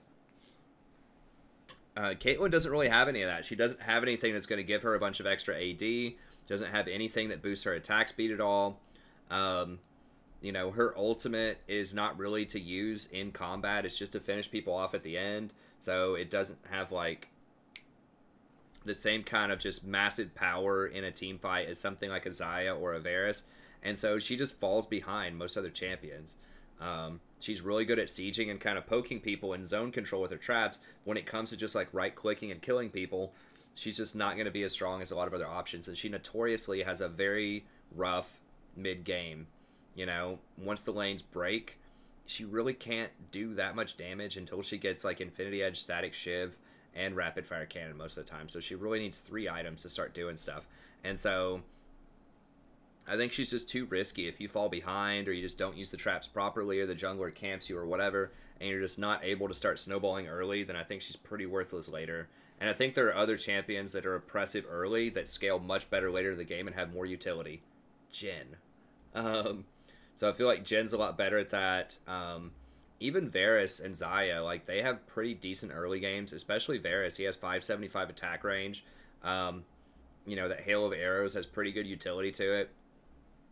So, you know, he's not the most brutal early game champion. Varus is, like, respectable early game. So, I wouldn't put Caitlyn in the top 5. Now, I have Twitch here just because it's really hard to make a top 5 without Twitch and solo queue. He's so strong. The invisibility is such a ridiculous ability in solo queue.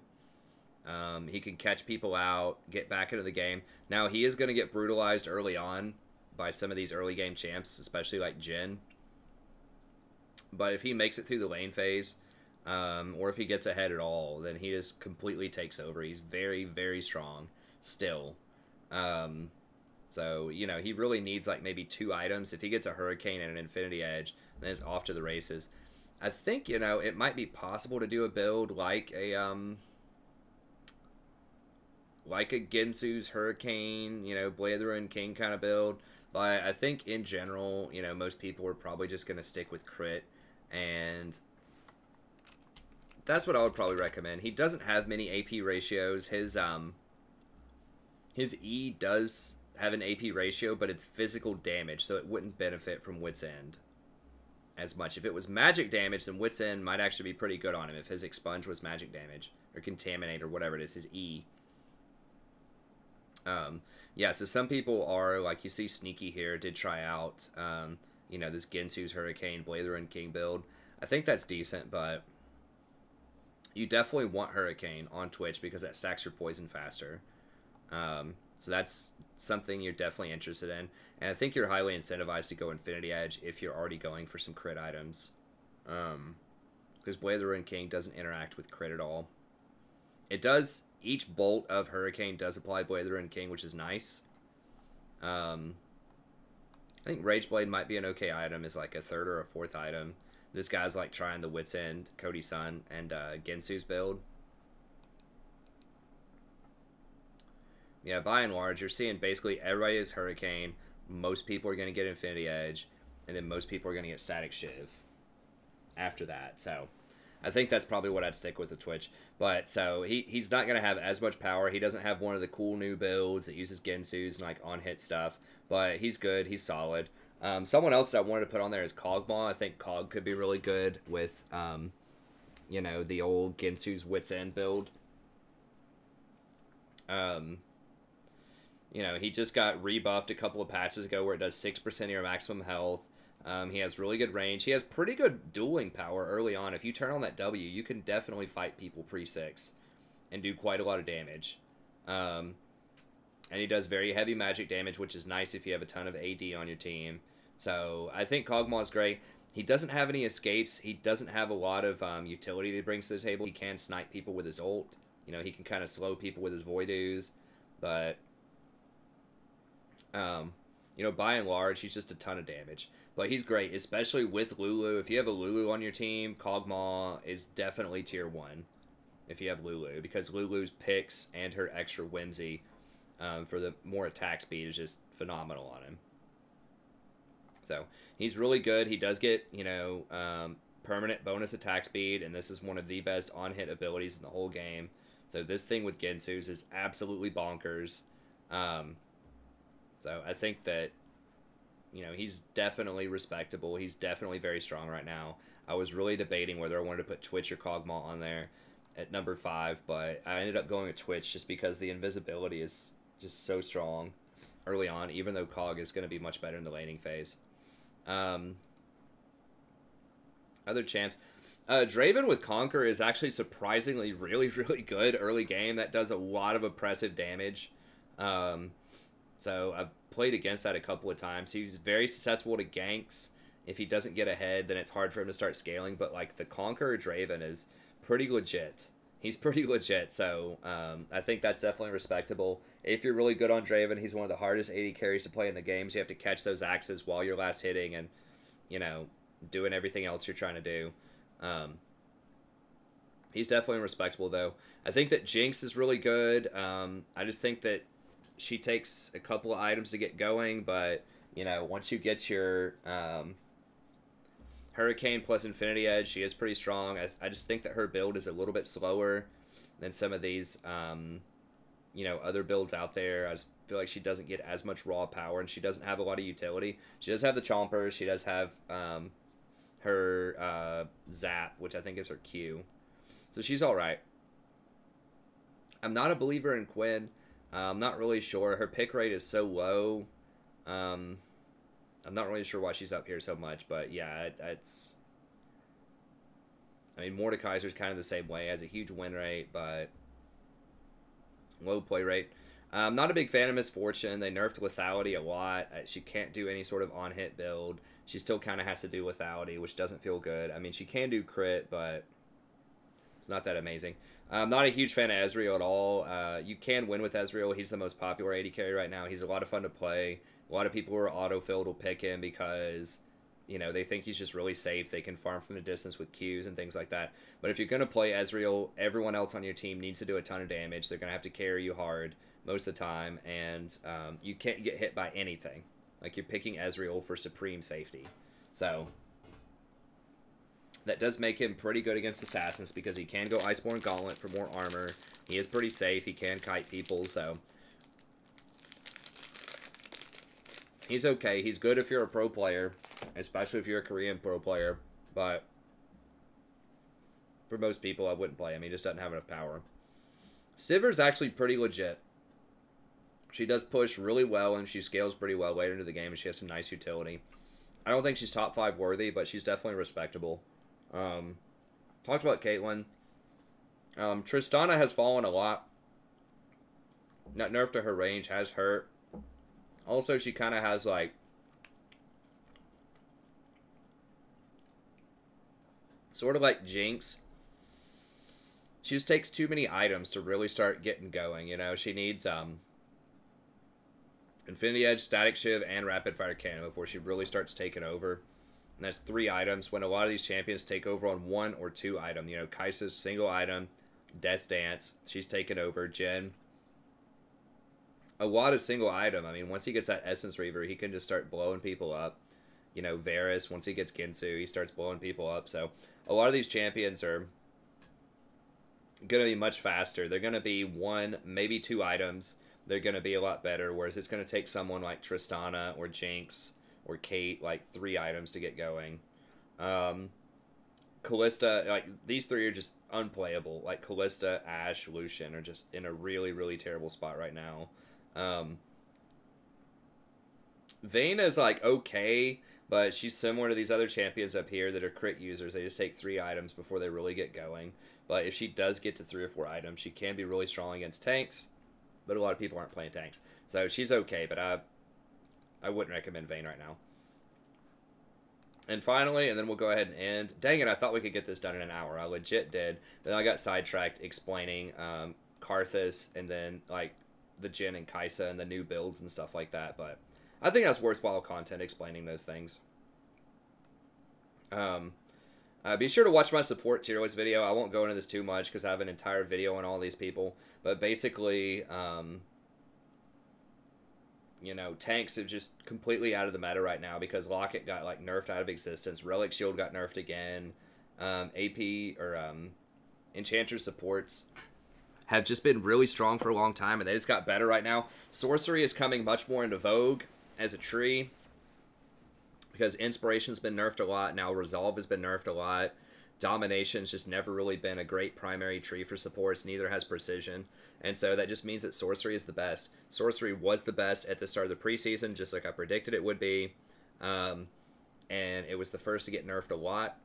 And then we just kind of bounced around. Then Resolve was the really powerful tree for a while.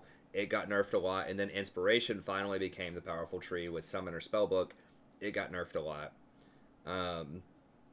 Now Resolve has been nerfed again. So Sorcery is back to being the top dog for most supports. Anyone that can use things like Era, or Airy, Mana Flow Ban, Scorch, and Celerity is going to heavily benefit. So it's primarily Janna, Nami, Lulu, Xayah, Soraka. Because they can both use the damage part early on, and they transition to doing healing and shielding with Airy into the mid and the late game. So that's really nice. The itemization is still really good on supports. It hasn't really been nerfed or touched at all since the start of the season. Whereas Locket has been nerfed. Just now got nerfed. Relic Shield was nerfed numerous times. Knight's Vow got nerfed last season a few times.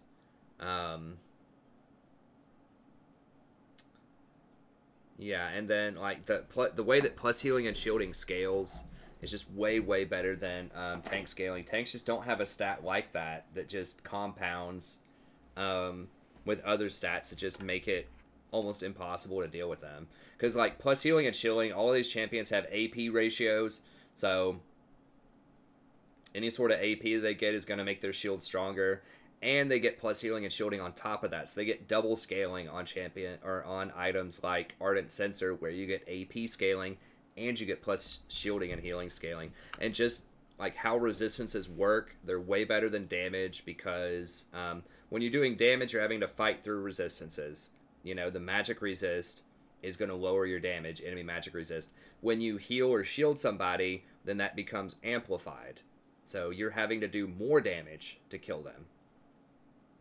So, for example, if everyone in the game, and I use this as an example in a lot of my videos, if everyone in the game has 100 magic resist, and you try to kill somebody, if somebody has 1,000 HP and 100 magic resist, you're going to have to do 2,000 damage, because every point of magic resist means you have to do that much more, percentage-wise, of damage to kill the person.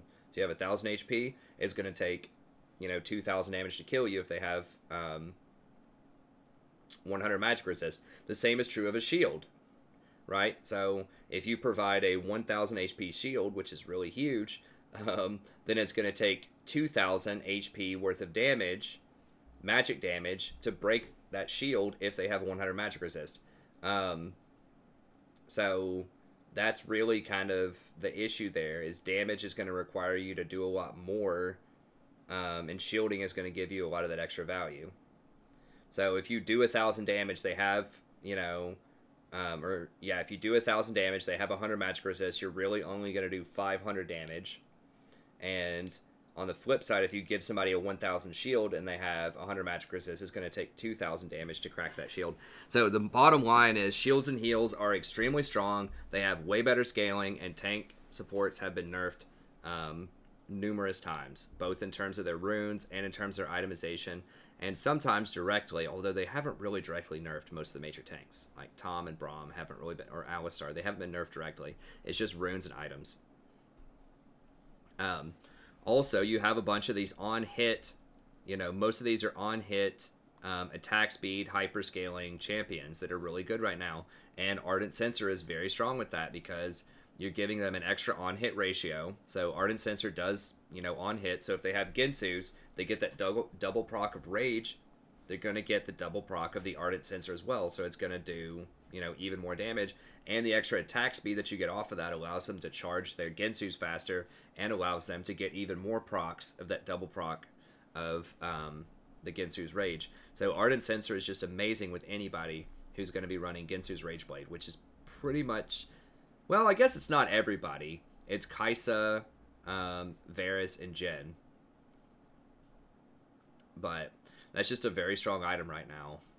And then you got a couple of new toys that enchanters can use too. Shirelia's is really good in some spots. Twin Shadows, less likely to use it on a utility support on an enchanter, but it's still something that could be done. And the nerf to the Resolve tree as well, it makes it to where you don't have to get that. Last patch, you were kind of priced into getting something like Chrysalis and Bone Plating on pretty much every single support. It's still okay for all ends. It's still like good for all ends, but you don't have to get it every single time, and that allows you to go Domination then in a lot of these support on like Enchanter matchups, and you can go Taste of Blood and a Genius Hunter. Genius Hunter is so strong in the mid game. If you've watched my channel at all, like, you know that this rune is like my favorite rune. It's so ridiculous. It's so powerful. It completely changes the way that support feels when you have a bunch of item actives and they're up like in half the time just about off of a Genius Hunter. Taste of Blood gives you just about as much sustain, and I talked about this in my support tier list video. That gives you almost as much sustain if you're regularly hitting people with either abilities or auto attacks. That gives you almost as much, and in many cases even more sustain than something like the Biscuits will give you from the Inspiration Tree. And Ingenious Hunter gives you 40% item CDR, whereas Cosmic Insight, which is really common from the Inspiration Tree, only gives you 5% cooldown reduction, 5% summoners, and 5% item active. So that's good. You get that right off the bat, which is great. Ingenious Hunter requires you to charge it up. But in the mid game, it's so easy to get stacks of this, because if you just throw a shield on somebody with Janna or Lulu, or you heal somebody with Nami in one team fight, you know, you're going to get this charged up really quickly. So it's not as crazy in the laning phase, but having an extra 5% CDR is not crazy in the laning phase either. It's okay, but like, is that really going to change the lane that much that you're going to get that extra Nami W up, you know, 0.3 seconds faster? Not really. I mean, it's okay. Sure, it's good. 5% matters, but 40%, that's a real number. And some of these item actives that you can get, you know, Redemption, Mikhail's, like, these things are just as strong as some ultimates in the game. Like, even stronger than a lot of ultimates. I mean, Redemption is completely game-changing. If you land a good Redemption in a team fight, you can almost single-handedly win that fight. The same is true of Mikhail's, you know. If your AD carry or some other priority target gets caught by a crowd control and they're about to die, and you're able to cleanse them out of that, like, that could be game-breaking. Like, that's really, really strong effect. So having that stuff up 40% faster, which is how much of a Clown Fiesta solo queue is, and just getting to use it a lot more is just really, really strong. So now that Resolve has been nerfed, then it opens up the ability to buy things, or to get runes like Taste of Blood and Ingenious Hunter. And ultimately, that makes some of these support items that are already really good, like Mikhail's, like Redemption, even better. So I think that that's potentially a really good build here that comes out of these changes. Also, don't forget with Ingenious Hunter that this does apply to Trinkets, so it does apply to your Sweeper, which gives you a lot better vision control. So, anyways, I think that all of these mean that, you know, most of these enchanters are going to be very strong because people just aren't going to be playing a lot of tanks anymore. Hard engaged tanks, and if they are, they're going to be severely diminished. Now, Locket was something that enchanters like to buy sometimes in team fights, but so it kind of hurts you that Locket has been nerfed, but it hurts like real tanks even more because you can buy other stuff, you know. Okay, Locket's nerfed, whatever. You can still buy Shirelias, you can buy Ardent Sensor, you can buy Redemption, you can buy Mikhail's, you can buy all these other items that'll be useful. With tanks, no Locket, I mean, I guess you can get Zeke's, you can get Banner of Command, like those are okay, but there's really no replacement for Locket in terms of a team fight domination item.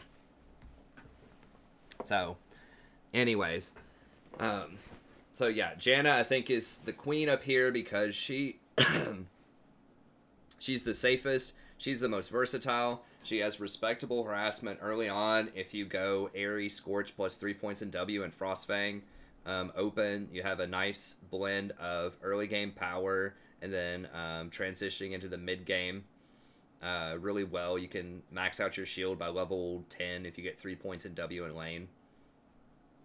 You can max your E by level 10, just to say. So yeah, Xayah's really strong. I talk about her more in the support video. Watch that. Nami, better trading than Xayah in lane, better hard CC, but a lot less scaling with plus healing and shielding. Less favorable AP ratios, a little bit less safe, but really, really good, especially with champions that want to run people down. So, like Twitch, Xayah, Vayne, having that extra on hit that slows people is really nice for Nami. So she's really good, early game domination champion. She'll get outshined by Xayah, but she's great early on. Lulu is another champion who's super strong, especially with these Gensu users. As I mentioned before, particularly with Kog'Maw, but, you know, very good with Kaisa, very good with Varus. Being able to give that extra 45% attack speed and giving the picks for the on-hit for people who are getting a ton of extra attack speed is really, really nice, especially if they get Wit's End, because Wit's End allows... I'm wondering now if Wit's End would be pretty good on Kaisa. Maybe, maybe not. I don't remember if her Q does, does her Q do physical damage or magic damage? It's physical damage. Okay, so Wit's End's not going to be as good because most of her damage is physical then. But anyone who's going to get Wit's End is particularly good because Pix does magic damage, and that would make your Pix do even more damage. So Lulu is really, really good with those types of champions. She's very good against Assassins because she gives that huge infusion of health with her ultimate. So, you know, that's a great way to get around, like, Talon, Varus, you know, all those type of champions. So, yeah, she's good. She's not quite as safe as Nami and Xayah because her range on her shield is only 650 instead of Janna's 800, and Nami's like 750 range on her wave. So, that's something to consider, but she does a lot of early game damage as well. So, yeah, Lulu can be a fantastic pick, especially with some of these on-hit Gensu users. Zyra is another pick who's come up quite a lot that I mentioned before. The removal of Locket pretty much has helped her out a ton. She does even more harassment than these champions, and she can all-in and blow people up in lane as well. If she ever catches these champions out with her E for a full stun, they're blowing summoners or they're going to die most of the time. She has excellent teamfight damage with her ult. She does get outscaled because her items are very expensive. But as I talked about in my tier list video, getting something like an early Twin Shadows can be very nice to help you land your skill shots and have a little bit more of a mid-game power spike. So she is pretty good. She's very good at gold and lower. She starts to fall off a little bit at platinum, but she's still pretty strong. So if you want to play an AP champion, she's going to be the best one. And then finally, Soraka I have up here, and one of the main reasons for that is people just aren't playing these hard engaged champions anymore, and she does match up fairly well against Nami, Lulu, and Janna in lane, because her mana costs are really low. She can spam Q and auto attacks because she can take Airy, Scorch as well early game and sustain through it. You know, Nami could probably sustain a bit more, but Nami's mana costs are a lot higher, so Soraka's ability to spam those Qs is strong. Also, these champions don't hard engage, these three, so that's at least one other character that's not going to be able to dive and deal with Soraka. So into the mid to the late game, when you're just spamming heals on people, if they don't have someone that can dive in and kill you, then it's very hard to kill anyone on a team that has a Soraka if you don't focus out the Soraka first. Unless you have an insane amount of burst damage, like a super fed mid laner, it's going to be really, really hard to deal with. And she scales super well with Redemption and Mikhail's, which is going to become a much more popular build now that Locket is... now that Locket's been nerfed so much. So I think that Soraka is definitely getting a lot stronger. If they ever change Executioner's Calling, which I think they should do to make it to where someone has to complete the full Mortal Reminder before they get Executioners, before they get that effect, then she'll just go through the roof in terms of power. They'll have to nerf her healing, but I think that's how they should balance her, is they should say, okay, look, you can have anti-healing in the game, but you have to spend over 2,000 gold to get it. You have to complete a big ticket item. In exchange, we're going to nerf Soraka a little bit, maybe nerf her heal, you know, go from like a 200 heal down to like, I don't know, a 180 or a 175 heal. Something like that. Or maybe like lower the ratio on it or something. Just lower her healing and then make it much, much more difficult to counter her. And I think that would be a good way to sort of balance her out. Because right now, if they don't get Executioner, she's oppressively strong. She does so much healing, it's ridiculous. Maybe they could increase the cooldown on her W or something. I don't really know. But just like decrease her healing output and then decrease like the severity of counterplay to her off of just that one item, Executioner's Calling. Okay, well that's going to be it. Thank you very much. Yeah, video's pretty long as usual. Wow, it's almost 2 hours. I really thought we almost made it in an hour. We got to like to Ekko, I think, in an hour, but then we just kind of hit an extra roadblock here with Karthus and the 80 carries. But anyways, that's going to be it. Thank you very much. Have a good day, and I'll see you next time.